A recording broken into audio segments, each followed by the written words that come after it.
Mardi 9 novembre de l'an 2019, chers amis internautes, bonjour. Merci d'être au rendez-vous hebdomadaire de décryptage de l'actualité politique nationale de la semaine sur EZAE Télévision, baptisé Info Hebdo. Tout au long de cette semaine, l'actualité politique nationale s'articule autour de la révision de la Constitution du 11 décembre 1990. La loi votée par les députés de la 8e législature a été promulguée par le président de la République cette semaine.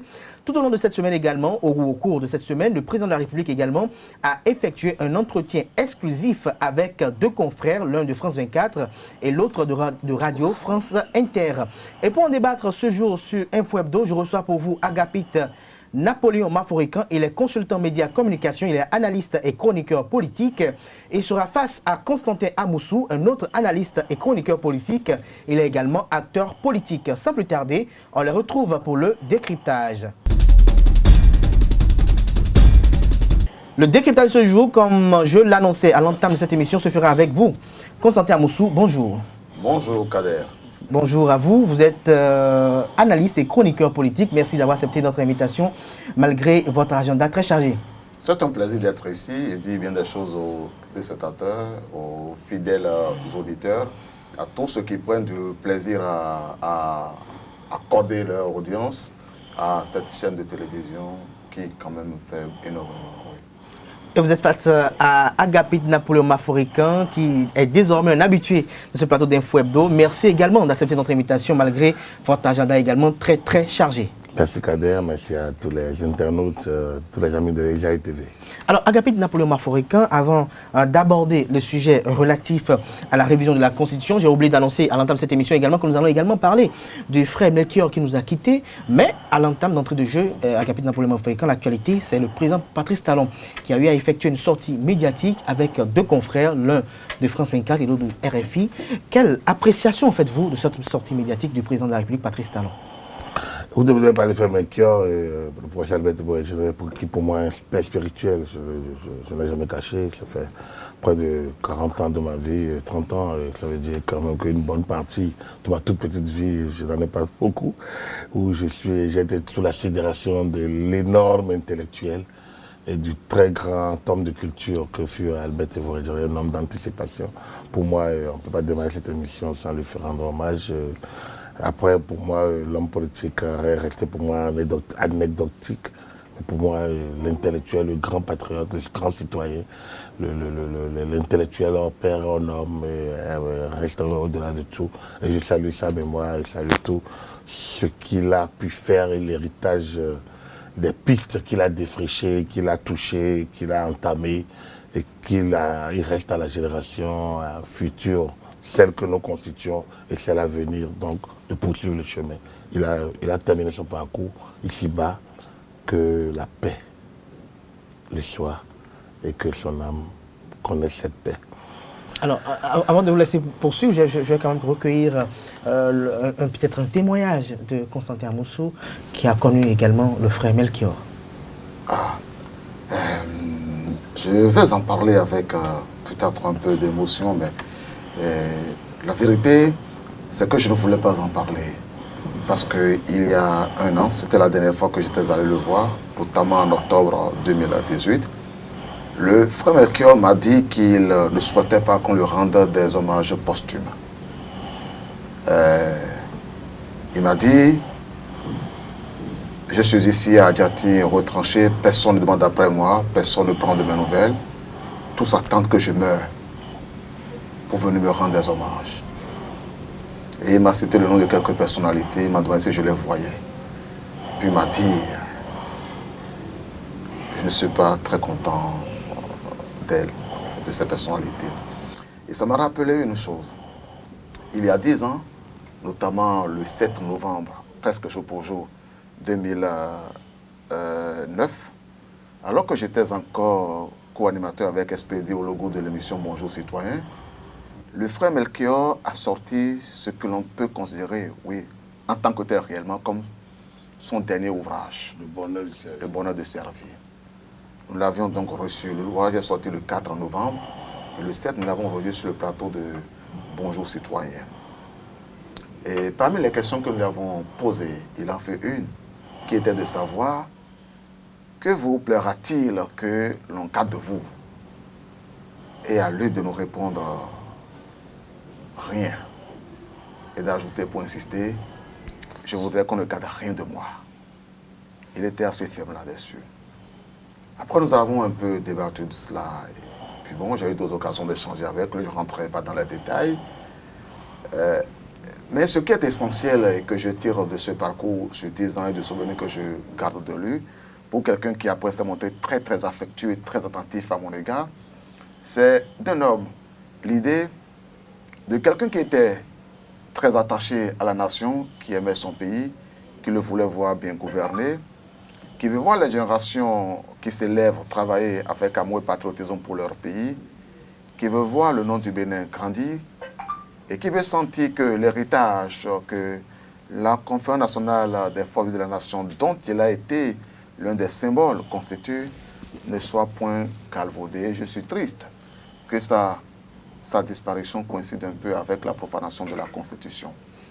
Nous y reviendrons dans un instant avec vous, Constantin Moussou. Alors, agapit Napoléon Maforécan, le président Patrice Talon. Je voulais répliquer un peu. Juste, oui, allez-y. En fait, c'est exactement l'homme. C'est exactement l'homme. Et quand j'écoutais Constantin, c'est très médiatique. Mais il ne veut pas qu'on gagne de lui. En fait, c'est ça l'homme. Quand il dit surgir, agir, disparaître, mais il sait qu'autour de ça, il y a toute une philosophie, il y a tout ce qu'on peut dire. Albert Tévoisier, il sait toute la grandiloquence de sa personnalité. C'est-à-dire que il sait toute l'envergure qu'il prend. Rien que le nom. Le nom est grand, la personnalité est grande, elle est géante, elle est énorme, elle est sublime, qu'on ne puisse, sa mort ne peut jamais laisser indifférent. Donc, il en est conscient. C'est un homme de culture, c'est un citoyen du monde. Après, comme moi je dis, l'homme politique pour moi est resté anecdotique. J'ai mes convictions politiques, j'ai travaillé avec lui, j'ai été membre du parti ensemble. Je sais. Mais pour moi, la personnalité, elle dépasse le cadre du Bénin. Le nom est mondial. Il y a 3 mois, j'y étais avec lui. L'une de nos dernières, c'est la dernière rencontre qu'on a eue d'ailleurs. L'une des rares, entre 3 ans, parce qu'il y a eu un froid, entre autres, sur des points. Mais en août, j'y étais avec lui, on a discuté près d'1 heure, j'ai visité Théophania. J'ai pu lui dire, à mon avis, que j'ai dû donner ma lecture dans ces choses, mais je garde quand même que c'est un homme énorme. Ça, on ne peut pas. Donc, est-ce qu'il veut qu'on garde? Non, il sait qu'on ne peut pas ne pas garder. Mais il y a déjà des mélanges pour lui. Les Ivoiriens lui ont consacré des mélanges. Lui-même a écrit, lui-même s'est enterré. Et l'Institut Albert Tévoisier, il l'a créé. Déjà. Le bonheur de servir, c'est déjà son livre Requiem. En réalité, quand vous regardez le personnage, il a tout préparé sur le chemin. Et si Tévoisier était décédé, alors qu'il était en plein cœur de l'actualité politique, il y aurait eu moins de convergence des loges. Comment il s'est réfugié, Frère Melchior, Théophania, dialogue interreligieux. Mais il a su trouver à chaque étape des phases de résurrection. Donc, de surgir sur d'autres plans et d'impacter. C'est un personnage dont on ne peut pas parler sur une émission. Je pense que le Béninois va reparler d'Albert Tévoisier pendant longtemps, tant qu'on laisse le volet politique. Parce que dès qu'on va rentrer dans l'aspect politique, nous allons trouver beaucoup de choses à redire sur son parcours, qui n'est pas particulier à lui, mais dans lequel il a également su se rendre particulier à des niveaux donnés. Donc, voilà un peu. En fait, c'était par rapport à Constantin. En réalité, j'ai tenté de décoder un tout petit peu, parce que c'est quelqu'un dont j'étais assez proche. Proche, pas toujours physiquement, mais beaucoup proche spirituellement, par la lecture, par le décryptage de la pensée. J'ai travaillé énormément personnellement sur l'individu, sur l'intellectuel Albert Tévoisier, qui, comme je le dis pour moi, reste un citoyen énorme, un homme de culture pour moi. À comparer avec le Senghor, et ça, il n'y a aucune. On serait dans les mêmes normes que Senghor, Konaré, le Burkinabé, le professeur. Ouais, le professeur. qu'on appelle, voilà, j'ai oublié, donc la Biraboudia. Voilà, donc. Je crois qu'au cours de l'émission, donc, je pense rappeler. en fait, c'est ces grands intellectuels africains, ces hommes de culture, je pense qu'on peut les classer de cette. Constantin Amoussou, avez-vous quelque chose à ajouter rapidement avant qu'on passe au vif du sujet, au sujet du frère Melchior? Un commentaire à ajouter? Non, mais je crois que, comme l'a relevé avec éclat, Agapit, la personnalité politique d'un homme se décrypte sous plusieurs angles. Et si l'on veut rentrer dans l'aspect politique de décryptage de sa personnalité, et on aura fait face à des interrogations sur les convergences et les divergences que les uns et les autres auront. Mais il y a une chose qui est évidente, c'est la grande culture de l'homme et c'est sa capacité à ne laisser personne indifférent. Et là-dessus, ce n'est pas seulement pour le Bénin, c'est un citoyen du monde comme il a pu le relever. Et je ne pense pas qu'il soit utile d'en redire. Merci à vous, Constantin Amoussou. Merci à vous également, Agapit Napoléon Maforékan, pour ces témoignages assez vivaces. Alors, Agapit Napoléon Maforékan, nous revenons au vif du sujet du jour. Le président Patrice Talon est sorti jeudi dernier. Vous avez suivi cet entretien sur France 24. D'entrée de jeu, quels sont les sentiments qui vous animent? Écoutez, bon, rien de particulier. Je me rends compte que le président, il excelle dans l'art de communiquer. C'est un bon rhétoricien qui arrive à passer son message, qui dit ce qu'il pense, et qui le dit avec sa force de conviction. Pour moi, il a dit ce qu'il fallait dire, il a dit ce qu'il devrait dire, il a dit ce qu'il avait à dire, et il a dit avec tout le charme dont il est possesseur, qu'il détient. Donc pour moi, voilà quoi. Pour vous, il n'y a pas péril dans la demeure? Non, je n'avais pas du tout d'appréhension particulière parce que, alors que je ne comptais pas parmi ses soutiens, quand il a fait sa sortie, il a fait une sortie en août 2015, j'ai posté sur ma page Facebook que j'ai pris du plaisir à le suivre. C'était en août 2015. Je ne comptais pas parmi ses soutiens, je n'étais pas des proches du tout, je n'ai jamais été proche. Mais j'ai du plaisir à écouter l'homme, ça je le dis, il a fait un discours de sincérité, de franchise. En tout cas, il passe ses arguments, il maîtrise ses sujets, il communique, il dit ce qu'il a envie de dire, et il le dit avec tant de conviction que voilà quoi, il faut que avant de revenir un peu plus en détail sur les différents propos tenus par le président de la République, j'ai bien envie de recueillir également auprès de Constantin Amoussou les sentiments qui l'ont animé à l'issue de la suivi de cette émission. D'abord, il faut considérer que le temps est précieux et pour moi, je le considère d'autant que j'ai pris l'habitude, et plus en particulier ces derniers temps, de ne pas le perdre. Et donc surtout, j'ai dû considérer qu'il n'était pas nécessaire pour moi de gaspiller mon temps à suivre une émission dont on ne pouvait rien avoir à attendre d'utile sur la situation du Bénin. Et si donc, ça n'a été vous l'avez pas suivi, vous l'avez pas suivi. Attendez, j'y viens. Okay. Si ce n'a été dans l'obligation où j'ai pu me trouver en tant qu'analyste politique, entre autres, de regarder a posteriori ce qu'aura été le contenu, et autant le contenu que la forme, je n'aurais pas eu d'intérêt à me rattraper. Évidemment, je me suis fait le devoir de me rattraper en suivant a posteriori le contenu. Mais comme vous le savez, ce sont de précieuses minutes que j'ai considéré avoir gaspillées. Ça arrive, on ne peut pas capitaliser tout le temps que l'on peut avoir. C'est quand même... pour l'être humain. Pourquoi estimez-vous que ce sont des minutes gaspillées? Vous savez, quand vous écoutez le chef de l'État et que vous avez à découvrir avec lui qu'il est un homme honnête, ce qui pour lui même semblait être une découverte neuve, et ça l'était davantage encore pour moi, je le pense pour la plupart de nos Béninois, vous êtes stupéfait parce qu'il y a des éléments, il y a des faits qui contredisent.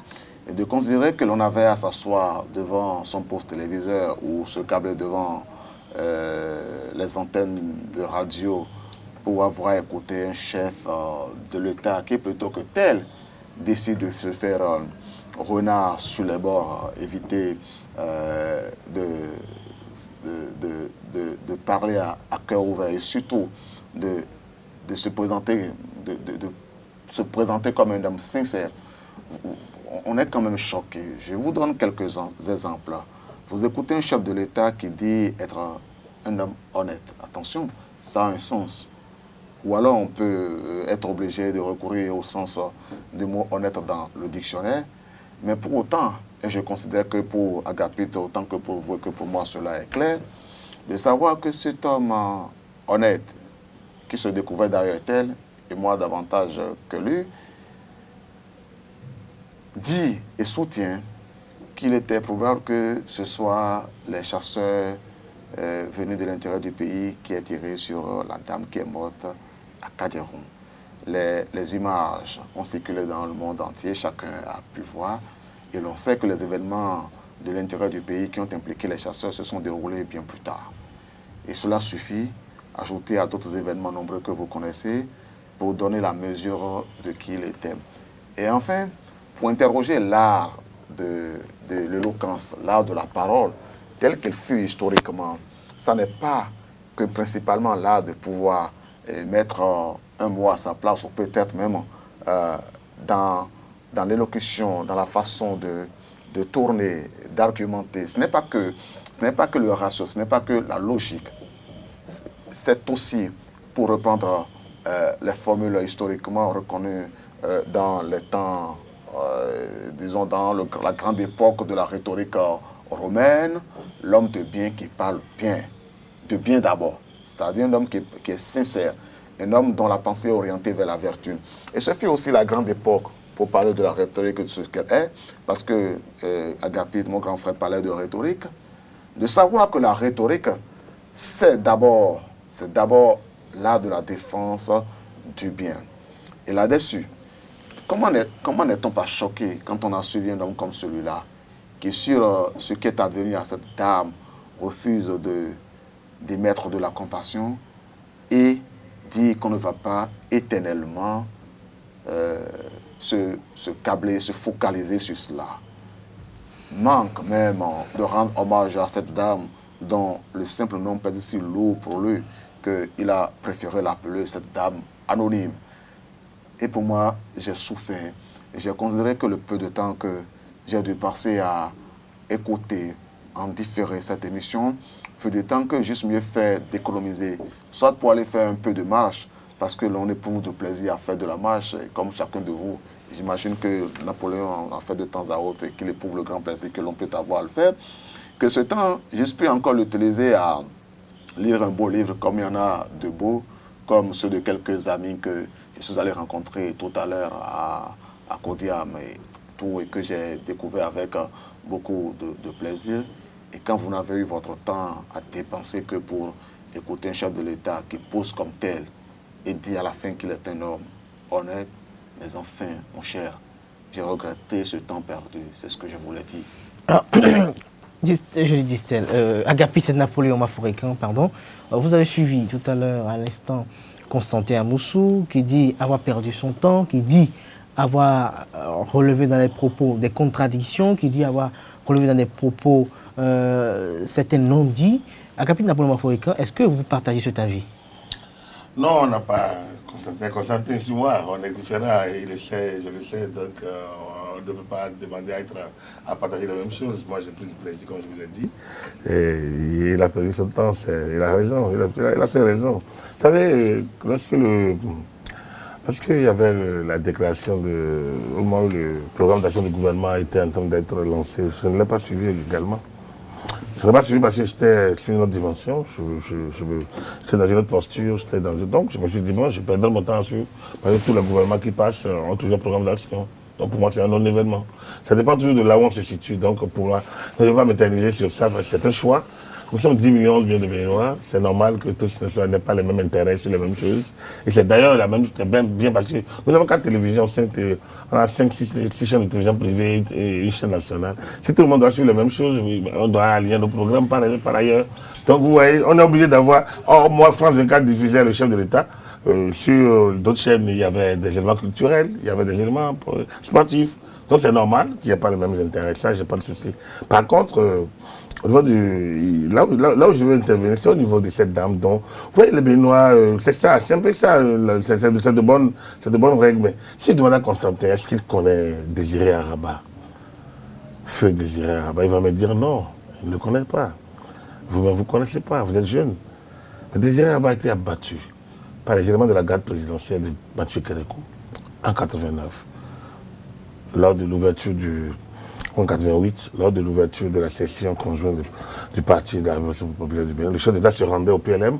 Je me sens qu'il y a un problème de gestion de la sécurité. On a tiré sur le mec qui est mort sur le champ. On était en 89.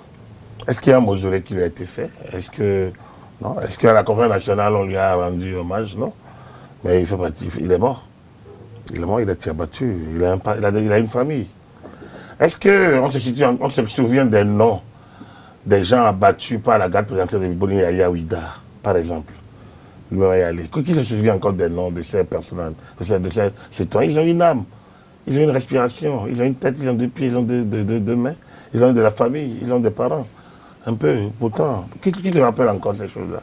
Lors des manifestations sous le président Soglo, le sous-préfet Pamphile Sou qui a disparu, il a une famille. Est-ce que jusqu'à présent, on lui a rendu un hommage national? Est-ce que quelqu'un lui a pensé? Non, ils sont dans Ivor. Il en est où? Qu'est-ce qu'on lui a encore fait? Donc, c'est pour vous dire quoi? Vous savez, dans la République, il y a des situations qui arrivent, qui peuvent nous interpeller et sur lesquelles nous devons être graves parce que c'est des situations difficiles, parce qu'on a des parents, on a des familles, on a des individus, on a des citoyens, et nous avons aussi des sentiments. C'est normal, c'est-à-dire que moi j'ai vécu ce qui s'est passé le 1er, d'abord le 30, le 28 avril. J'ai vu des collaborateurs par la cour, j'ai vu comment les gens ont dû détaler des lieux de couverture, comment des individus totalement déraisonnés, déréglés, c'est pas ça la défense de la démocratie. C'est de l'anarchie, c'est du désordre, c'est de l'anarchie, c'est inadmissible. On ne défend pas la démocratie de cette manière-là, parce que ce n'est pas la démocratie que vous allez attaquer à des individus, à des citoyens. Il y a des voies de recours démocratiques. Si notre constitution est adulée, étant la meilleure qu'on ne doit pas la toucher, les institutions qui en dérivent doivent être autant respectées. On ne peut pas me dire que la constitution est bonne, et dire je ne respecte pas les institutions parce qu'il y a ça. Il y a une sorte de... Si chacun doit se dire... Elles sont d'antinomie. Si chacun doit dire je choisis les institutions que je respecte, je choisis les gens que je respecte, je choisis les services que je respecte, mais on est dans la loi italienne. Et c'est ce qui s'est passé le 28, où on a brûlé, on a cassé, on a brûlé, on a tapé, on a brutalisé, on a blessé. Et c'est des familles. Et ce qui s'est passé à Savé, à Tchaourou, à Banter, c'est inadmissible dans un état de droit. Ce n'était pas des pratiques normales, ça. Donc, pour moi, ces citoyens-là, blessés, dont les humanité ont été brûlés, violentés, psychologiquement abattus, combien ont gardé leur prénom, leur nom? Et le 1er, donc, on a brûlé, on a blessé, j'ai vu, on a détalé de là où nous étions. Donc vous estimez qu'il y a une instrumentalisation du décès de Dame Amoussou à des fins politiques. Exactement, mais ce n'est pas celle qui est décédée. On doit faire le point. On a même annoncé des décès avant l'heure. Même la délégation de l'Union africaine a dû revenir sur sa déclaration. Parce que des organisations de la société civile sont allées à raconter, à trouver des morts là où il n'y en avait pas. Donc il y a une sorte d'instrumentalisation du dispositif. Il y a une sorte de récupération, comme nous en avons l'habitude. Pour moi, cette dame dont les images ont circulé, j'ai eu de la chair de poule, j'ai coulé des larmes, parce que je suis un père de famille, je suis un citoyen, je suis un frère, je suis un mari, je suis un père, j'ai vécu, et en parlant d'ailleurs, je me sens mal de parler, parce que j'ai vécu, ça c'est pas pour... Mais cela dit, c'est arrivé dans un contexte. C'est le contexte que nous devons travailler à abroger, à abattre, à tuer. De faire en sorte qu'il y ait point de mort pour moi. Donc pour moi, tout ce qui est arrivé avant et après on doit travailler à ne plus les avoir. Voilà. Donc, vu ainsi, Le chef d'État a géré, il a pas, je pense qu'il a travaillé à ne pas trop rester sur cette séquence. Parce qu'il y en a qui veulent qu'il reste beaucoup, parce que ça les arrange. Qu'on en parle. Il y en a qui veulent l'amnistie, qu'on les absorbe de tout, mais ils ne veulent pas savoir, mais ils veulent évoquer toujours ce cas de la dame. Est-ce qu'il y a de causes sans effet? La dame serait décédée entre le 1er et le 2, ça la nuit. Mais si c'est passé le 1er, vers 16, 14 heures, 16 heures, 18 heures, la légitime défense existe en droit. L'anarchie ne peut pas être tolérée dans aucun État. Et à partir du moment où des individus non identifiés tirent, brûlent, cassent, brûlent et cassent, brûlent et cassent. Donc il n'y a pas de tir. Vous voulez que la police tire et brûle également? Ou casse également?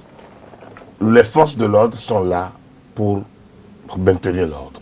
Et en situation de guerre, il y a un droit de la guerre. Il y a une législation relative à la guerre. Il y a un droit des situations difficiles. Il y a un droit de la légitime défense. Donc, pour moi, vous voyez, le fait de... Je suis obligé de revenir là-dessus, mais le fait de le faire me dérange parce que nous parlons de la vie des gens.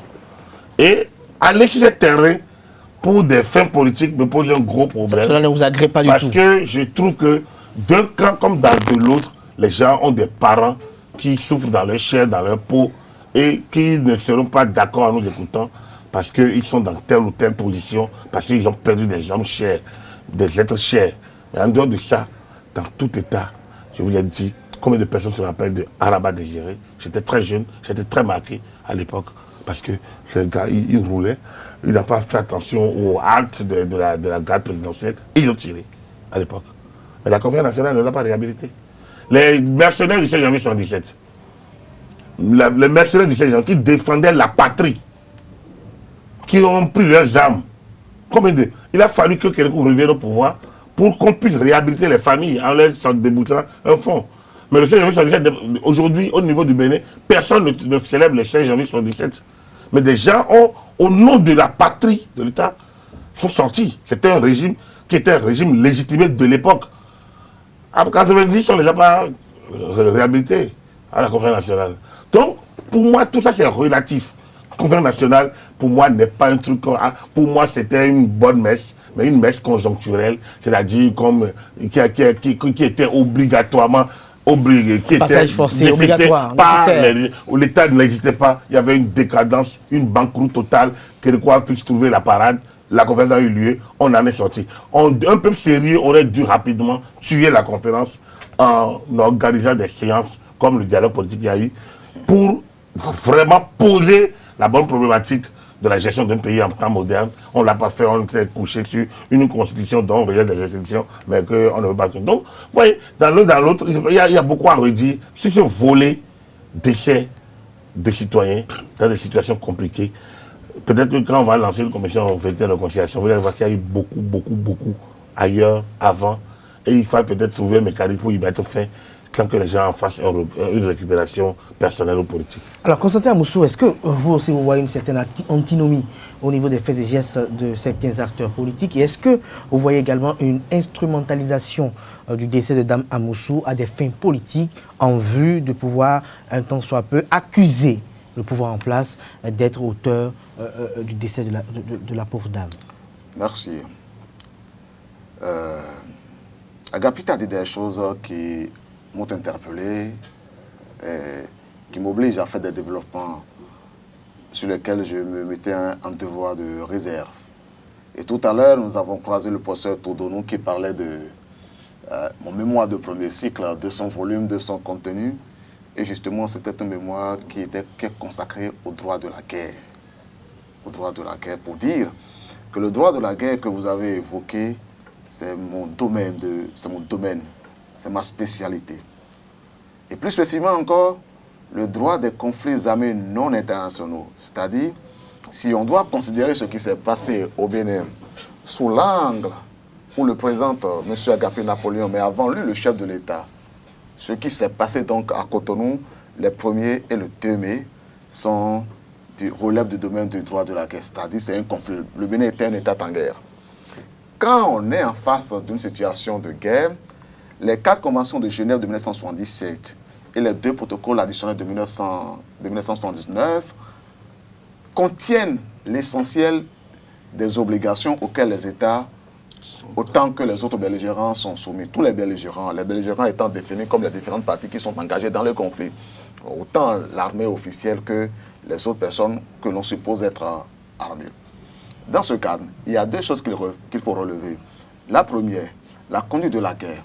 Et sur la conduite de la guerre, et même avant les conventions de Genève et avec elles, les protocoles additionnels, et même avant les conventions de Genève et les protocoles additionnels, depuis les années 1870, tous les thèses de loi, et même avant cela, les thèses du docteur Angélique Thomas d'Aquin, de Iurebelli ac Pati, du droit de la guerre à la paix, ont insisté sur une chose, l'obligation pour les belligérants de ne pas tirer sur des cibles civiles. Des cibles civiles. De toute évidence, Dame Prudence Amoussou est une cible civile. Premièrement. Est-ce que selon votre description, c'est un crime intentionnel? Est-ce que non, je pense que cette interaction est instructive, mais alors il faut qu'il continue. En prenant la référence, est-ce qu'il y a un rapport identifié et daté et identifié qui a parlé de tirer de tir ciblé sur la dame? Il ne s'agit pas de tir ciblé, je vais vous le dire. Dans le droit de la guerre, parce que nous y avons fait allusion, même le fait de tirer par erreur sur une cible civile est un crime de guerre. Même le fait de tirer par erreur, non, de façon non intentionnelle, oui, même la bavure sur une cible civile est un crime de guerre. Ça se tout. Même la bavure. Et donc même, voilà, même la bavure est un crime de guerre. Premièrement. En deuxième lieu... La bavure peut venir de 2 camps. Oui, mais de quel camp? De quel autre camp? De 2 camps. Non, mais quand vous dites... De camps civils de chasseurs, de camps civils de chasseurs présumés, comme de camps de militaires présumés. J'aime bien que vous ayez parlé de chasseurs présumés. Absolument, nous parlons techniquement.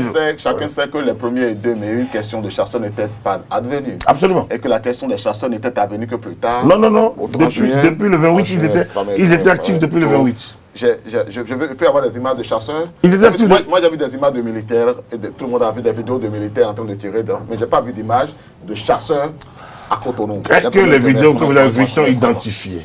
Ah, mon cher ami. Sont identifiés. Lorsque, parfois, vous êtes journaliste. Est-ce que vous le contestez? Non, je ne le conteste pas. Moi, je ne suis pas. Je voudrais que vous ayez sur vous la responsabilité à prendre de dire que les vidéos que vous avez vues circuler avec les tirs de rafale ne datent pas du 1er mai. Pour moi, même pas. Je constate simplement que quand on me dit que tel est le patron de telle structure internationale, de telle organisation extrémiste, on dit qu'il faut l'authentifier. Pour moi, je ne sais pas quelle structure a authentifié quelle structure, quelle vidéo pour en parler. Pour moi, j'attends de, comme vous l'avez dit, vous n'avez commencé pas, vous l'avez parlé pour un instant, je pense que naturellement il va reprendre sa parole. Vous n'avez commencé par identifier, pas authentifier, pas sourcer. Je dis, si vous sourcez, continuez avec les sources.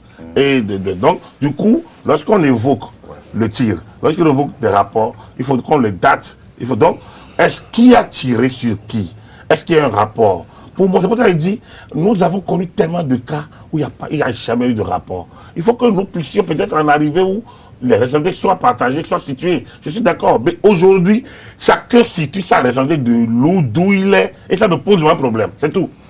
Alors, Constantin, vous avez encore la parole. Très bien. Oui, allez-y. Et donc, en tant qu'analyste politique, et non pas en ce rôle-là, spécialiste de la Cour pénale internationale, je relève les faits d'évidence qui ont été observés sur les images que chacun a identifiées, y compris les chaînes de télévision internationales, comme des images de Cotonou, les 1er et 2 mai 2019, premièrement.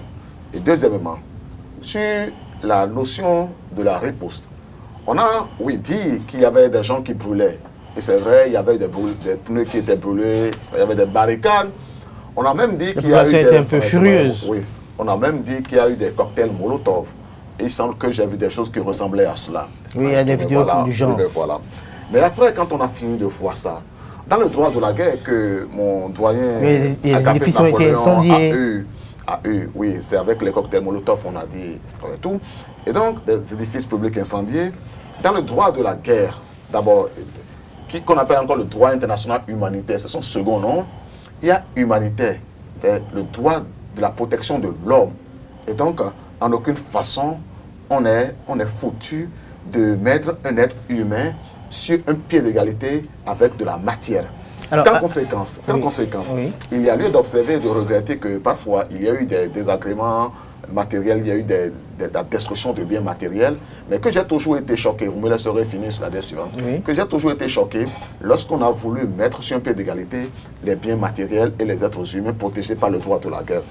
Troisième lieu, relever que dans le droit de la guerre, il y a la notion de la proportion. C'est-à-dire que la réponse doit être proportionnelle à l'attaque. Or, vous le savez, mon cher ami, savez-vous combien d'hommes sous drapeau il y a au Bénin, d'hommes en uniforme, police, gendarmes, armée ensemble? C'est 12 000 hommes. 12 000 hommes. Tous ceux qui ont suivi les scènes de Cotonou ont dit que c'est à peu près tout au plus 1 millier ou un peu plus, un peu moins de personnes qui étaient dans la rue. Et vous voulez dire que les 12 000 Béninois qui ont été formés pour la préservation de la paix et notamment pour prendre le cas des policiers dont la police républicaine, le maintien de l'ordre n'était pas capable, avec les chars anti-émeutes, avec les balles en caoutchouc, avec leur carrière, avec leur formation, avec leur expérience, ils n'étaient pas capables de contenir. N'était pas capable de contenir des citoyens qui n'étaient armés de rien. Justement, dans le meilleur des cas. Puisque le débat s'articule autour des événements des 1er et 2 mai 2019, j'ai une question à vous poser spécialement à vous, Constantin Amoussou, puisque le débat s'articule autour des événements des 1er et 2 mai. On se rappelle qu'au lendemain de ces événements, le directeur de la police républicaine, Moto Créneau, pour expliquer que les manifestants allaient attaquer des points névralgiques tels que la télévision nationale, le tribunal et le palais présidentiel. Et donc, il a fallu, à un moment donné, que les forces de défense et de sécurité puissent venir en amont et en soutien aux forces de sécurité pour rétablir l'ordre, parce que ces forces de sécurité, à un moment donné, étaient également essoufflées. Parce que vous avez vu ces populations qui ont eu à brûler des édifices, ces populations qui étaient totalement enragées, qui se mettaient à brûler des maisons des proches du pouvoir en place. Est-ce que, selon vous, à un moment donné, il n'était pas nécessaire pour ne pas verser dans une période au cours de laquelle peut-être on serait peut-être en guerre, au cours d'une période au cours de laquelle tout ce qui est qualifié de crime serait devenu peut-être des actes de gloire? Moi, je dis deux choses. La première, que le droit de la guerre, sur lequel nous sommes en train de nous étendre depuis un moment, et qui pourrait, selon les développements qu'ont fait le chef de l'État et ses soutiens, représenter ou illustrer la situation qui s'est produite à Cotonou, insiste de façon très claire sur le fait que lorsqu'une situation de cette façon se produit, que les interventions ne sont pas de nature de la part de l'un ou l'autre des camps, de tuer l'ennemi, enfin de tuer l'adversaire, mais de le mettre en griffe hors d'état de mur. Et la notion de mise hors d'état de mur en droit de la guerre, c'est-à-dire droit international humanitaire, se présente et se définit comme, d'une part, la possibilité de faire prisonnier. Faire prisonnier, ça c'est quand vous arrivez à les maîtriser, ou alors si vous n'êtes pas arrivé à les maîtriser, les invalider, par exemple. Et donc, lorsqu'un militaire, lorsqu'un policier qui est formé pour cela a été capable, par exemple, d'ouvrir le feu sur le membre ou de tirer sur la main où quelqu'un porterait une arme, il a désarmé et donc il a mis hors d'état de nuire. Alors, en principe, dans le pire des cas, pour les gens qui sont formés pour le maintien de la paix, il est évident que même ceux qui sont armés et qui étaient en face d'eux, ils n'étaient pas autorisés à les tuer. Et d'ailleurs, personne n'était, en tout cas pas armé d'armes, ne portait d'armes de guerre. Tout au plus, on a dit des cocktails Molotov. Je voudrais préciser pour insister, pour dire que ce qu'on appelle cocktail Molotov, pour le dire, c'est un chiffon avec de l'essence. C'est ça qu'on appelle cocktail Molotov. Donc c'est ce que c'est un chiffon, c'est un bout de chiffon avec de l'essence, n'est pas plus que ça. Et dès là-dessus, donc, Mais lorsqu'il y a un bout de chiffon, etc. Qui a rendu en cendres certains édifices. Oui, ça peut advenir. Mais je vous ai dit que le droit international humanitaire, que le droit de la guerre, oui, ça peut advenir que ça réduise en cendres un édifice. Mais dans votre droit, dans une situation pareille, moi j'ai eu l'occasion, je vais vous dire. À quel moment les forces de défense et de sécurité viennent en soutien? Et mon autre question également, pour qu'on puisse mettre un terme à cette branche, pour ne pas trop traîner dessus, pourquoi au nombre des morts qui ont eu lieu lors de ces événements, pourquoi l'on s'attarde sur la personne de Mme Amoussou, dont je respecte beaucoup et je salue la mémoire? Très bien. Il y a eu d'autres morts. Pourquoi on ne connaît pas le nom des autres morts? Mais il y a... Mon cher ami, je vais vous dire. La dernière fois, sur un plateau dans un groupe, j'ai été obligé de sortir la liste d'un certain nombre, au moins 4 noms, pour signifier à ceux qui nous suivaient que les noms ne sont pas fictifs, que les morts ne sont pas fictifs. Et le chef de l'État lui-même a été bien obligé hier, même difficilement, d'admettre qu'il y a eu au moins 4 morts, sachant que quand on dit 4 morts, les 4 morts, c'est seulement lié aux événements de Kadiaroum. La vérité, c'est ceci. Est-ce que nous avons le devoir? Est-ce que nous sommes dans notre droit? Parce que par le passé, ainsi que le relèverait M. Agapé de Napoléon, la mémoire de Désiré Araba serait tombée dans l'oubli. Est-ce que nous sommes fondés à faire la culture de l'oubli de la mémoire? Est-ce que, par le passé, nous n'avons pas rendu à Luc Togbadia l'hommage qu'il méritait? Nous serions dans le devoir de porter oubli à l'égard de toutes les personnes qui sont tombées. Vous savez, l'année dernière, j'ai fait le tour du Bénin. Et en faisant le tour du Bénin, j'ai été dans les 77 communes. Et j'ai été dans 350 arrondissements. Dans chaque commune, je suis arrivé chaque fois à un endroit où on a mis un monument et on a mis aux enfants du Bénin morts pour la patrie. Et ça a été pour moi le moment de plus grande émotion, de considérer que la nation s'est sentie dans le devoir de rendre hommage à des citoyens du Bénin. Et en France, il y a même un monument en l'honneur du soldat inconnu. C'est pour que justement les soldats inconnus soient sortis de l'oubli, qu'il est important que chaque fois que l'on peut connaître le nom de l'un quelconque de ces citoyens, eh bien vous en tant que journaliste, et vous encore plus que moi, parce que je suis moins, ou en tout cas de moins en moins dans ce rôle-là aujourd'hui, avez le devoir de connaître les noms de ces personnes et de faire en sorte que l'oubli ne les frappe pas. Et c'est ce que je fais. Et c'est ce que nous devons faire. C'est la responsabilité du chef de l'État de le faire aussi. Merci. De reconnaître, de distinguer les noms de ces personnes et de faire en sorte que plus jamais un citoyen ne soit tué dans ces conditions, que ça ne soit impuni. On vous aura compris. Deuxièmement, sur là-dessus, finir en disant que la grande conclusion que je vais tirer de tout ce que nous avions dit, que M. Agapé Napoléon a dit, que le chef de l'État a dit hier, c'est que le chef de l'État et M. Agapé Napoléon viennent de reconnaître que... Ils ont fait l'émission ensemble? Non, mais je veux dire, de façon différée. Il se trouve que, par le plus grand hasard, leurs idées coïncident sur un certain nombre de points, que chacun d'eux vient d'admettre que les faits qui se sont produits à Cotonou tombent sous le coup du statut de Rome de la Cour pénale internationale. Qu'en l'occurrence, heureusement, des citoyens du Bénin ont porté plainte devant la Cour pénale internationale et qu'il sera temps que ces personnes-là répondent. Et depuis le premier responsable politique aux supérieurs hiérarchiques directs et même les personnes commettantes qui ont ouvert le feu sur les citoyens en dépit de ce qu'un procureur s'est dépêché de conclure au non-lieu. Merci à vous, Constantin Amoussou. Agapé de Napoléon Maforica, vous avez suivi tout à l'heure l'argumentaire de Constantin Amoussou. Je crois que nous n'allons pas trop stagner sur la question. Nous allons évoluer un peu. Il faut qu'on mette un peu d'ordre. Je vous appelle quelques minutes. Non, pas quelques minutes. Vous l'avez laissé le temps. Dans quelques minutes. Non, on va mettre de l'ordre.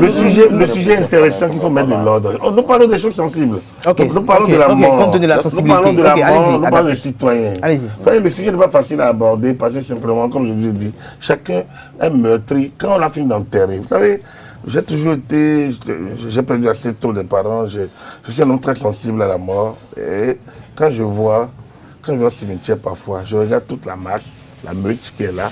Et puis, une heure après, je regarde. Il y en a très peu. Et 2 jours après, il n'y a personne. L'oubli est rapide. Les parents qui ont perdu les leurs continuent de souffrir le martyre. J'ai opportunément sorti à Rabat. Ça fait Ça fait 30 ans, en 89. Il n'a pas dit Tokbadja. À la conférence nationale rendue hommage à Tokbadja. Est-ce qu'il y a une journée nationale pour Tokbadja? Et combien de défenseurs de liberté pensent aujourd'hui à Tokbadja? Ce n'est pas la Ligue des droits. Moi, l'année dernière, j'étais Non, ça c'est individuel. Je parle de l'engagement citoyen. C'est pour dire quoi? Je voudrais parler du 16 janvier 1977.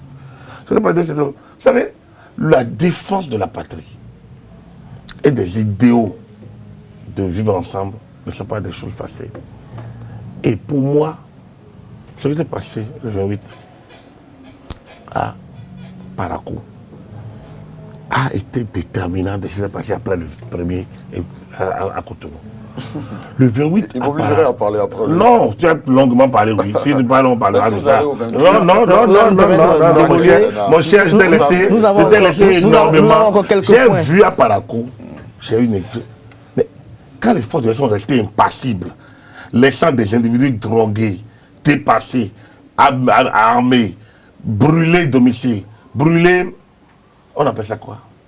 Alors vous les soupçonnez de quoi, les forces de l'ordre? Personne. Non, je suis personne. Ne prêtez aucune intention.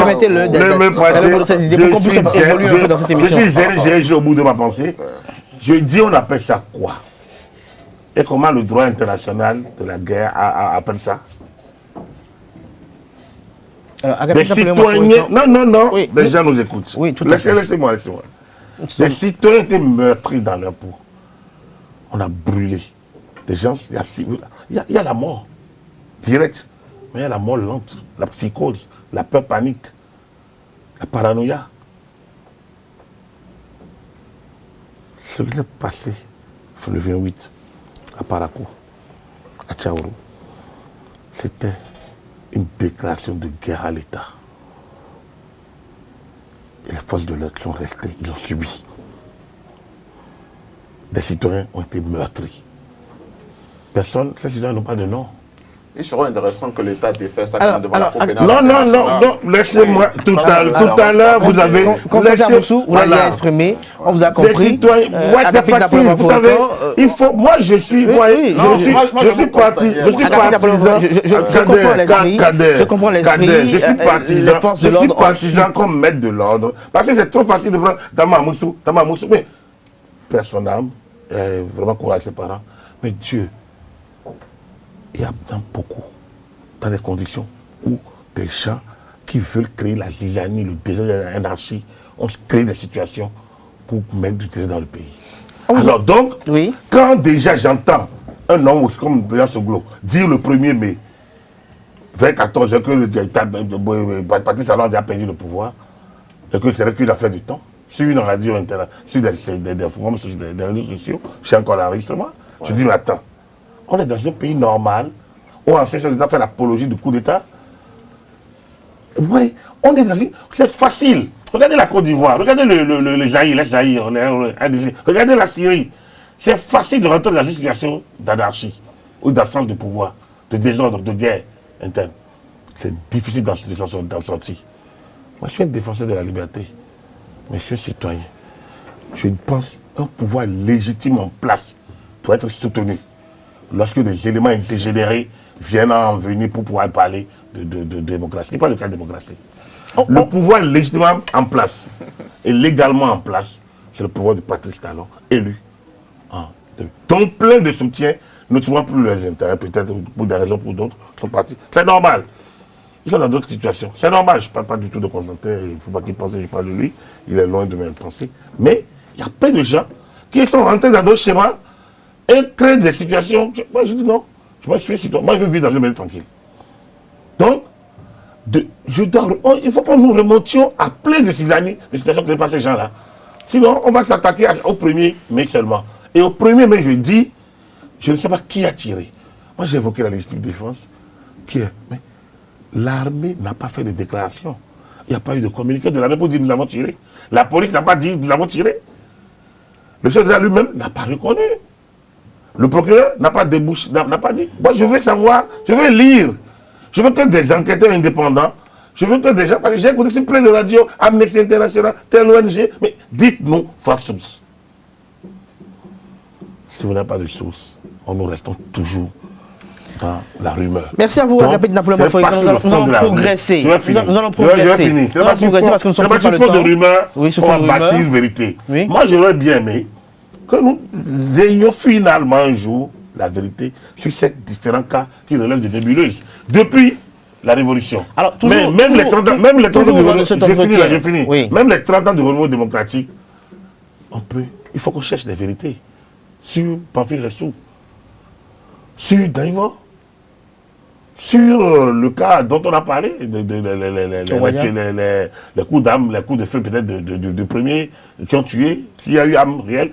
Il faut créer les situations, peut-être, même si l'amnistie a réglé les problèmes peut-être pénal, d'ordre pénal, il faut peut-être ouvrir des dossiers pour aller au bout, savoir qui a fait quoi. Moi, je pense que ça nous arrangerait, parce qu'en sachant qui a fait quoi, les gens peuvent peut-être demander les pardons, les familles peuvent accepter peut-être les pardons, et on allait en finir. Parce qu'il y a de légitimes victimes, il y a des victimes innocentes, effectivement, peut-être cette dame en fait partie, je ne la connais pas, mais il y a des victimes innocentes qu'on doit pleurer, mais qu'on ne pleure pas. Mais elles ne sont pas seules, et c'est peut-être au fil des ans, puisqu'il y a impunité excessive, qu'il faut qu'on ne débouche pas. Il ne faut pas que ça resserre, que certains voleurs crient aux voleurs, parce que dans tous ces méli-mélos, on peut craindre cela aussi. C'est pour ça qu'il faut qu'on crée une situation pour voir clair dans ça. Mafoïka, tout au long de cet entretien également, l'une des grosses attractions tout au long de cet entretien exclusif du président Patrice Talon, c'est que le président Patrice Talon a posé 3 conditions pour se représenter à l'élection présidentielle de 2021. Le premier facteur, c'est l'efficience des réformes engagées par son régime. Le second facteur, il est lié à sa disponibilité personnelle. Et le troisième facteur, c'est l'environnement politique. Est-ce que, d'ores et déjà, on peut prédire que Patrice Talon pourrait se représenter en 2021 pour poursuivre l'œuvre entamée ou l'action entamée? Pour moi, il ne reste qu'un seul facteur pour vous répondre, c'est sa disponibilité personnelle. Si c'est l'efficience des réformes, il n'y a rien à dire. C'est connu, c'est réglé, c'est acté. Il a réussi là où plein ont échoué. Moi, je suis parti de la révision de... Oui, quand j'étais président des journalistes en 2000, quand en décembre, lors des 10 ans de notre Constitution, j'ai organisé un colloque, organisé éléments de la Constitution de 11 décembre 1990, éléments de... Quelle réforme, un truc comme ça. Et on avait comme communicateur Charles Yaoui Djirakpo, qui était un grand monsieur électoral chez nous, président de la Sénat, et autres. Il y a eu Ablaï Gounou, qui est maintenant député à l'Assemblée nationale, Joseph Yonofou, qui est médiateur de la République, et enfin Mokotan, Père Jean-Baptiste, qui était CTJ du président Kérékou, conseil technique juridique. Donc, pour vous dire, on était en décembre 2000, et nous avons sorti un pamphlet, élément de réflexion pour la révision de la Constitution de 11 décembre 1990. On avait déjà identifié un certain nombre de points. Là, une constitution n'est qu'une loi. C'est une loi sur laquelle on a dit, voilà ce qu'on va faire. On peut se tromper. Au moment où nous essayons pour bâtir une société, on peut avoir des visées, des idéaux. Mais à l'épreuve des faits, on peut voir des limites. Il faut faire des arrangements, des aménagements. C'est ça la constitution. On a dit, on ne touche pas. Pendant des années. Des incohérences sur incohérences. Énormité sur énormité. Déjà sur déjà. En 2 temps, 3 mouvements, on a réglé cette révision, mais on l'a réglé dans des aspects les plus pratiques, en laissant peut-être les gros problèmes qui fâchent. Moi, je suis partisan d'une réforme de fond en comble, tout au moins de tout le dispositif.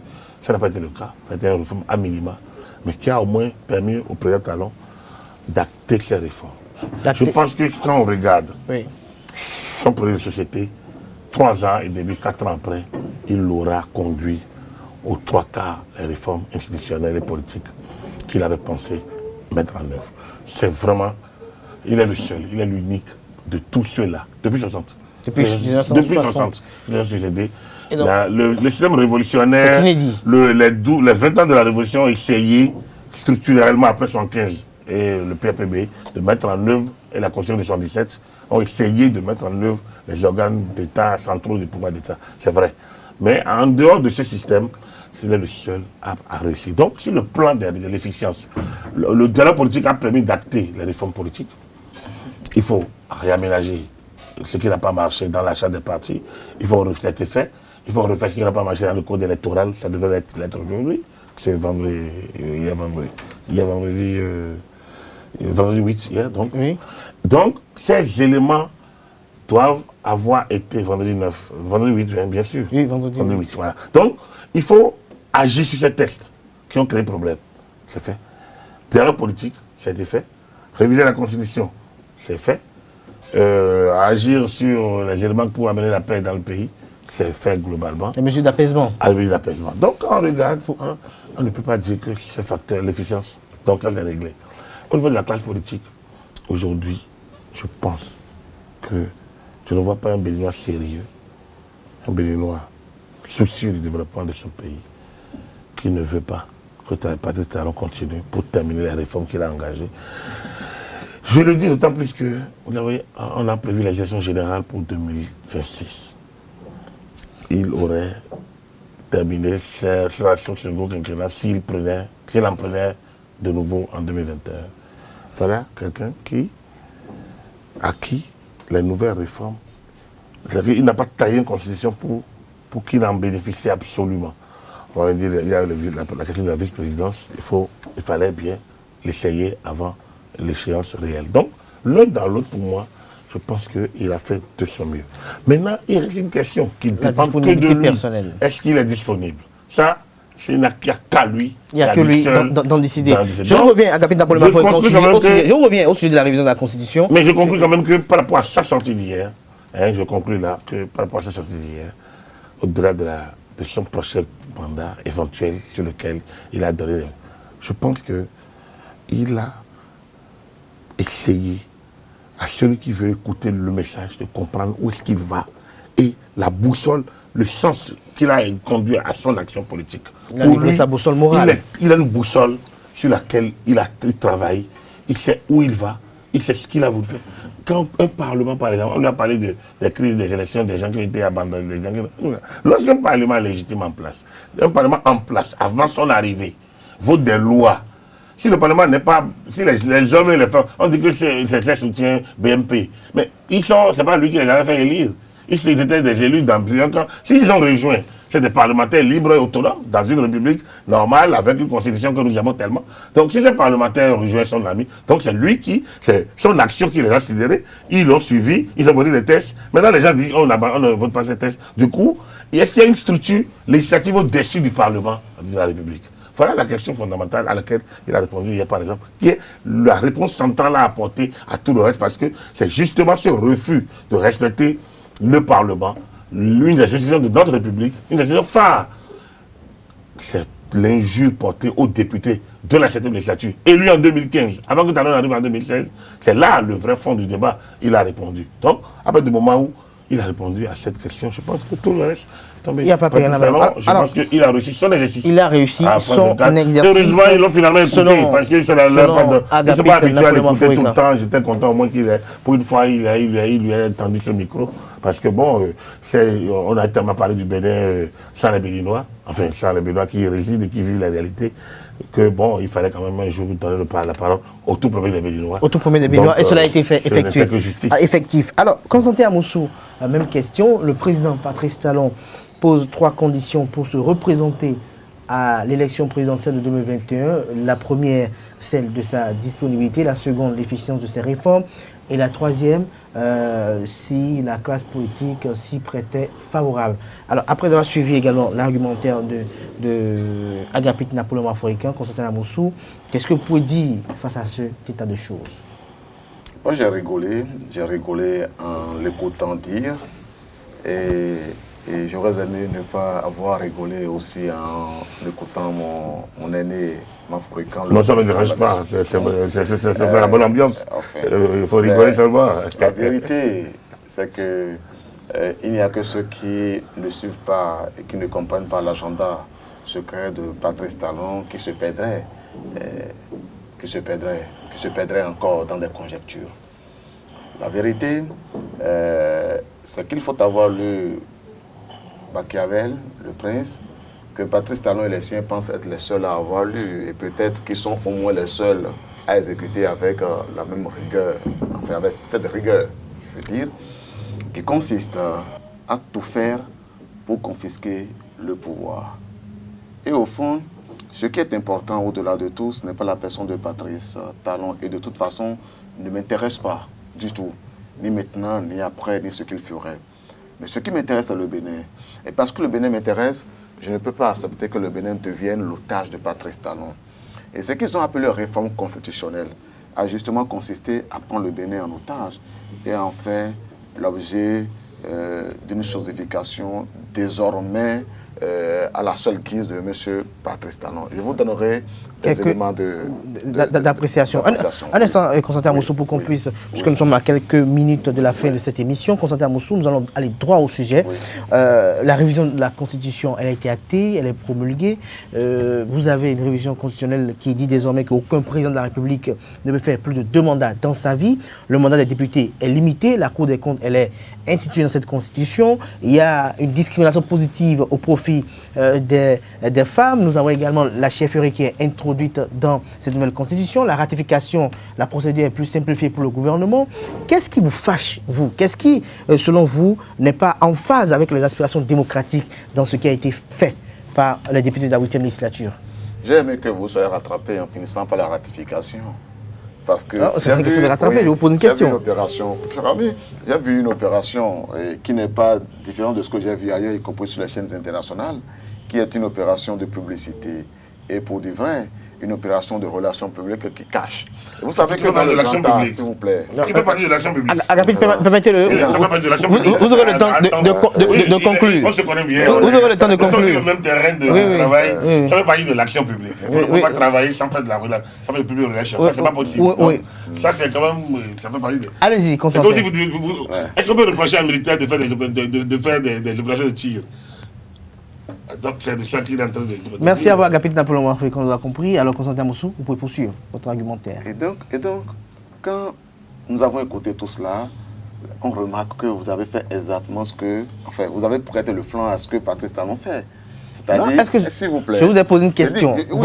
Je n'ai fait que rapporter ce qui a été introduit dans cette nouvelle Constitution. Et je vous pose la question de savoir qu'est-ce qui, selon vous, est en déphasage avec les aspirations profondes de modèle démocratique. Je vais vous citer un certain nombre de choses. Mais je vais commencer par attirer l'attention sur le fait que vous avez cherché à faire de la publicité en vendant ce qu'ils vendent. Parce que dans la Constitution, on a vu les choses que vous avez citées, on a vu les choses que vous n'avez pas citées. Mais allons-y. Il y a 47 articles modifiés. 49. Je crois que c'est 47. C'est 47. Beaucoup de gestes publics. 47. Il y a eu 47 articles modifiés. Vous avez d'ailleurs dit que c'était une révision à minima. Ça m'a fait sourire ça là aussi. Vous avez 47 articles qui ont été révisés quand le président de la Cour constitutionnelle lui-même disait que quand on touche à une virgule, dans une autre fonction, il disait que quand on touche à une virgule, c'est une nouvelle république. Ça me fait sourire. Et donc on revient là-dessus. On dit que désormais le chef de l'État peut engager la République dans une dette, il peut aller s'entêter et attendre 90 jours pour informer les représentants du peuple. C'est-à-dire que la démocratie, d'abord, c'est le pouvoir du peuple, pas le peuple pour le peuple. Et c'est parce que l'on ne peut pas interroger les 10 millions, 11 millions de Béninois que nous sommes sur chaque chose qu'on fera, qu'on se fait représenter par une assemblée qui est l'incarnation de la volonté populaire. Et c'est pour cela que l'on dit que chaque fois que l'on va engager une dette, qui sera imputable, non pas seulement à vous et moi, mais qui sera imputable même à mon garçon qui a 4 ans, et qui sera même imputable à nos enfants, à ton enfant qui n'est pas encore né, que cela découle de la seule volonté d'un individu qui le fait et qui vous informe dans 90 jours sans que vous non, je comprends bien. Vous n'êtes pas d'accord avec cette disposition de ratification. Quand vous prenez ça, vous n'êtes pas d'accord avec. Ça veut dire que c'est votre avis, on le respecte. Non, ce n'est pas seulement de ne pas être d'accord. Il faut considérer que le chef de l'État décide désormais de transformer la bourse nationale en sa bourse personnelle. Transformer l'État, les communes nationales en sa bourse, prendre l'argent du Bénin pour faire ce qu'il veut avec. Aller endetter les Béninois. Porter, en sorte que mon fils qui va naître, que votre fils qui va naître, découvre des dettes de plusieurs centaines de milliards dont il ne saura jamais à quoi cela a servi. Alors, ça ne vous a pas choqué. Je vous coupe pas, je vous coupe pas, Constantin Moussou. Au sujet de la ratification, nous avons suivi les argumentaires des uns et des autres. J'espère que j'aurai l'occasion de parler. Tout à fait, vous aurez l'occasion de poursuivre. Où on a exprimé on a exprimé, ou il a été exprimé, j'allais dire, le fait que parfois, il y a une lenteur au niveau de l'administration parlementaire avec les enjeux politiques et politiciens qui font que parfois, l'exécutif arrive à perdre parfois des financements. Qu'est-ce que vous avez à dire par rapport à cela? Moi, je vais vous poser 2 questions. La première. Non, c'est moi qui pose des questions. Je ne vais Mais pas enfin, répondre. Peut-être Agapit vous répondra.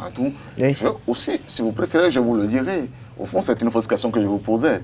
La vérité, c'est que vous ne trouverez pas cet État dans le monde où le chef de l'État est autorisé à aller lui-même engager l'État et à attendre 90 jours pour informer. Ça n'existe nulle part. Ça n'existe nulle part, ok. Personne, hein, vous savez pourquoi ça n'existe pas? Ça n'existe pas parce que l'on considère que l'argent du citoyen ne peut pas se dépenser sans le contrôle, a priori. Sans le consentement des parlementaires qui sont les représentants du peuple. Voilà. Alors, une autre disposition. De toute façon, depuis que Patrice Talon est au pouvoir, était déjà arrivé une demande de ratification que l'Assemblée a rejetée. Qu'on me donne un exemple d'une demande de ratification que même l'opposition... On légifère pour l'avenir, Constantin Moussou. Non, cela veut dire que ce problème-là ne se pose pas. Parce que quand bien même ça se pose, la loi donne la possibilité au chef de l'État de prendre une ordonnance pour progresser, pour avancer. Et donc ça ne se pose pas, c'est une invention. Deuxièmement, au cours du dialogue, tous ceux qui ont été présents ont reconnu que, en tout cas je vais dire que même des gens qui sont censés comme être une opposition favorable, dont l'opposition préférée du chef de l'État, ont relevé eux-mêmes qu'à l'occasion de ce dialogue, je parle d'opposition favorable au chef de l'État, bien entendu. Enfin, ils ont eu le quitus, ils ont été présentés. C'est mon terme. C'est ma façon de décrire, vous savez de qui je parle, et le temps ne me permet pas de rentrer dans les détails. Allez-y, Constantin Moussou. Pour dire qu'à aucun moment, la question de vice-président n'aura été abordée lors du dialogue. Et d'ailleurs, le dialogue avait comme objectif, a-t-on dit, de décrisper. Mais dis-moi, le fait de choisir un vice-président, ça décrispe quoi? Quel est le problème que ça vient régler par rapport à la crise qui était Non, je crois que cette interrogation, Agapit pourra mieux vous répondre. Il pourra mieux vous répondre parce que Agapit n'a pas le Mafroïcain. Quand il prendra. Là, je serai obligé de vous revenir très rapidement. Agapit n'a pas le Mafroïcain, on l'a suivi tout à l'heure. Constantin Moussou sur la révision de la Constitution. Et il n'a pas du tout approuvé certaines dispositions qui assument ou assurent une certaine autonomie, une certaine indépendance sociale de l'État pour la ratification des accords de prêt. Il trouve également que l'institution d'un poste de vice-président qui devient un ticket présidentiel peut être une opération de dupe parce que cela n'a pas été débattu lors du dialogue politique. Est-ce que vous pouvez nous expliquer cela? Disons que par rapport, très rapidement, nous sommes un peu pris par le temps. La ratification, écoutez-moi, c'est l'un des sujets de la marche qui ne m'ont pas du tout intéressé, parce que je me suis occupé de ça dans la mesure où pour moi c'est pas important. C'est pas ça qui impacte le développement de nos populations. Pas du tout alors. On a une Cour des comptes, c'est plus, pour moi, c'est plus intéressant d'avoir une Cour des comptes que ce compte dont nous débattons. Parce qu'un chef d'État qui va faire n'importe quoi, il va être rattrapé d'une manière ou d'une autre. D'une manière ou d'une autre. Sans qu'on ne crie de représailles politiques, sans qu'on ne crie de chasse aux sorcières, sans qu'on exhibe une volonté manifeste de vouloir... D'une manière ou d'une autre, la loi anticorruption, la loi 2011-20, portant du compte de la corruption et de l'infraction pénale a créé plein de dispositions qui relèvent du crime et qui sont imprescriptibles. Donc pour moi, je n'ai pas de débat, moi je fais confiance. Je pense que le chef de l'État... Regardez, en 1994, lors de la dévaluation de franc CFA, on n'a pas attendu les parlements nationaux pour rendre ça effectif, pour changer l'apparition de franc CFA et pour créer l'UMOA à Dakar.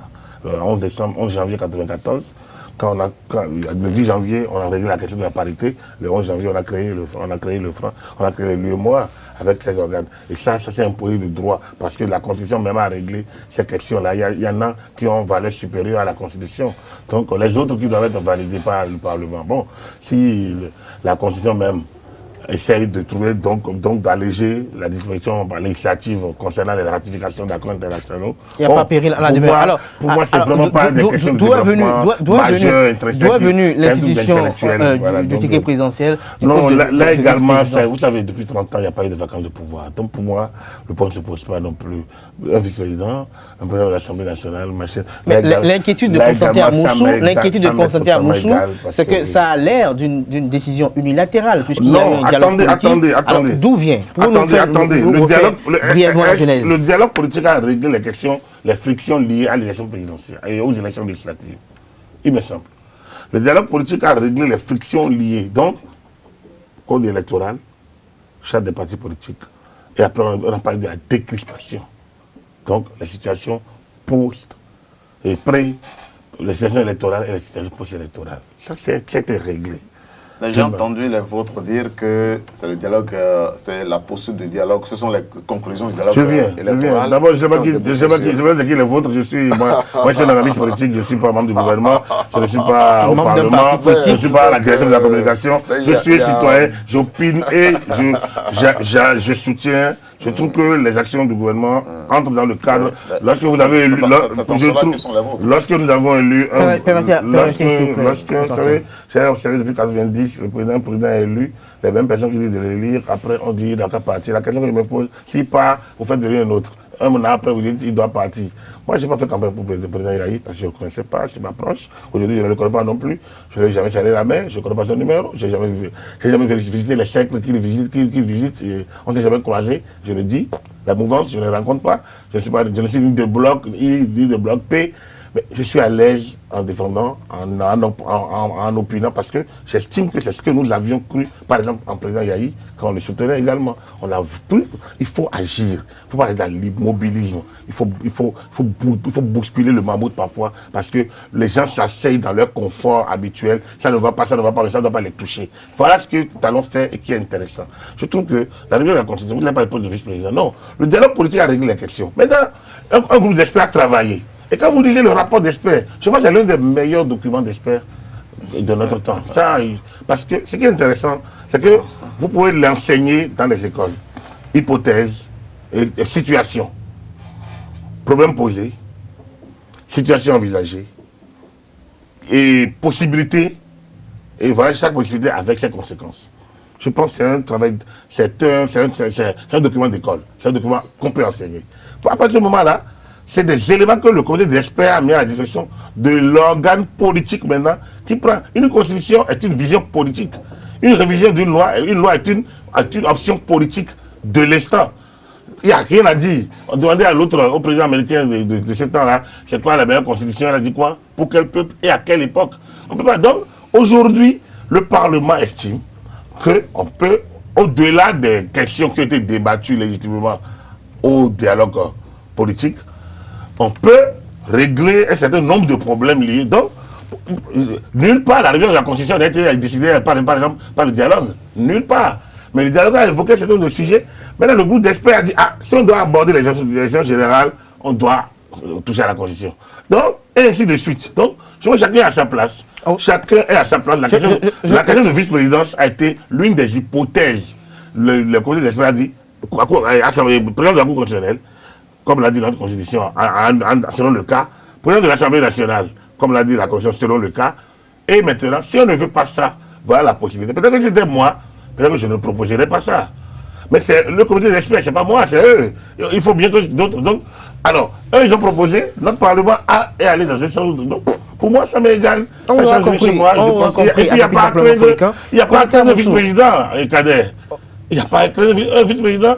Au moins, le Nigeria en a. Les États-Unis en ont, le Ghana en a. Le Ghana, le président est décédé le matin, le soir, on a déjà un président qui est exactement. Mais je pense qu'on peut prendre les best practices, comme on le dit des autres, pour pouvoir avancer. Avancer. Alors, Constantin, allez-y, très rapidement, nous sommes un peu près par le temps. J'ai rigolé quand... Votre dernière intervention. Oui, Constantin rigole beaucoup, mais c'est bien, je suis content. J'aime le voir rigoler. Parce que c'est pas de toute façon. J'ai rigolé quand... Un mot pour clore. Ah oui, j'ai rigolé quand on m'a parlé des vice-présidents au Nigeria, au Ghana et dans d'autres pays, pour dire qu'il en fallait un au Bénin. Et parce que je crois aimer qu'on ajoute qu'au Maroc, il y a un roi, et que pour ça, il fallait qu'il y ait un roi au Bénin aussi. Peut-être que le moment viendra, on dira que nous avons une monarchie. Si c'est décidé, c'est décidé. Oui, voilà. C'est-à-dire qu'il s'agira seulement d'avoir posteriori à citer un exemple quelconque pour soutenir.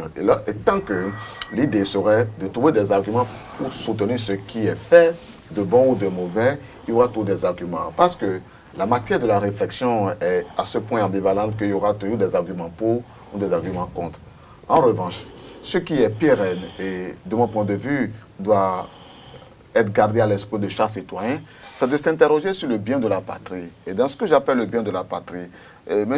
Napoléon Agapit Maforikan a bien fait de relever qu'il ne fallait pas s'arrêter aux événements des 1er et 2 mai, mais qu'il faut remonter en arrière. C'est vrai, on dirait en pays grec, Anna Kestena, quand on remonte de question en question, quelque part il faut s'arrêter, mais c'est bien de remonter. Et en remontant en arrière, et avant le 1er et le 2 mai, on tombe justement sur les dates qui ont coïncidé avec la confection des lois d'exclusion. Et Voilà, sans les lois d'exclusion, pas le Parlement, non, mais, pas un Parlement en place dont la mission est justement de concevoir des lois. Permettez, Agapit, allez-y. Et qui n'était donc plus un Parlement, parce que le rôle du Parlement... Qui lui donne le statut du Parlement? Le rôle du Parlement, c'est de représenter le peuple, c'est de contrôler l'action gouvernementale et c'est d'être un organe de contre-pouvoir. Le rôle, c'est de voter. La première fonction du Parlement, c'est de La première fonction d'un Parlement, c'est de voter la loi. J'ai relevé que le Parlement n'avait pas vocation à voter la loi. La Constitution est révisée aujourd'hui, Constantin. Défendre le peuple contre Agapit Napoléon Maforikan.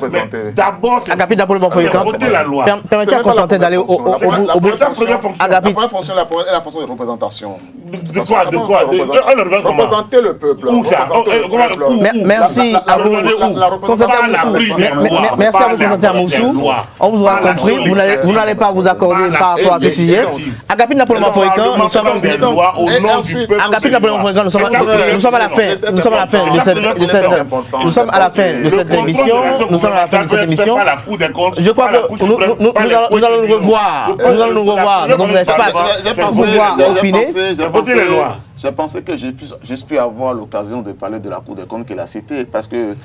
Non, mais vous étiez attardé sur notre sujet. Mais on a dit que la Cour des comptes est une des directives de l'Union qui doit être un organe de contrôle. Mais le chef de l'État, dans la loi que nos braves députés ont votée, est la personne qui doit nommer tous les membres de la Cour des comptes. La Cour des comptes qui est appelée à vérifier ses propres comptes à lui. C'est lui qui va nommer tous les membres. On a même mis sur pied un Comment ça? Merci à vous, Constantin Moussou. J'ai été membre de la... Agapit Napoléon Maforikan, nous sommes à la fin. Agapit Napoléon Maforikan. Agapit Napoléon Maforikan. Ne veut pas dire que c'est lui qui nomme tout le monde. Alors, Agapit, nous sommes à la fin de cette émission. J'ai une question à vous poser, en toute honnêteté, en toute sincérité, vous répondiez en 1 ou 2 minutes grand max. La Constitution du 11 décembre 1997 a été révisée. L'une des grandes récriminations, c'est qu'il n'y a pas eu consensus avant que cette Constitution soit révisée, étant donné que le Parlement, celui de la 8e législature, est composé d'acteurs politiques acquis à 100% la cause du président Patrice Talon. Est-ce que vous ne voyez pas des questions d'élégance, des questions de bienséance qui n'ont pas été respectées? Je le renvoie à la promulgation, c'est une loi promulguée. Quand une loi est promulguée, elle est exécutée comme loi d'État. Merci à vous, Agapit Napoléon Maforikan. Je rappelle que vous êtes consultant médias communication, vous êtes analyste et chroniqueur politique. Vous étiez face à Constantin Moussou, il est analyste et chroniqueur politique, il est également acteur politique sur d'autres fronts. Merci à vous, Constantin Moussou, d'être des nôtres, d'avoir participé à ce débat sur Info Hebdo de ce jour. Merci pour cette émission. Merci à vous, chers amis internautes. Merci pour l'attention. Merci également pour les innombrables commentaires que vous ne cessez d'émettre sur notre page. Le rendez-vous est pris pour le samedi prochain pour un autre numéro. D'ici là, portez-vous bien et passez un agréable week-end en compagnie de nos programmes sur les www.ezaetv.bj. Et n'oubliez pas de prendre rendez-vous demain de l'invité. Ce sera avec le bâtonnier et membre fondateur du parti politique Bloc républicain, Jacques Migan. Agréable week-end à toutes et à tous et bon week-end.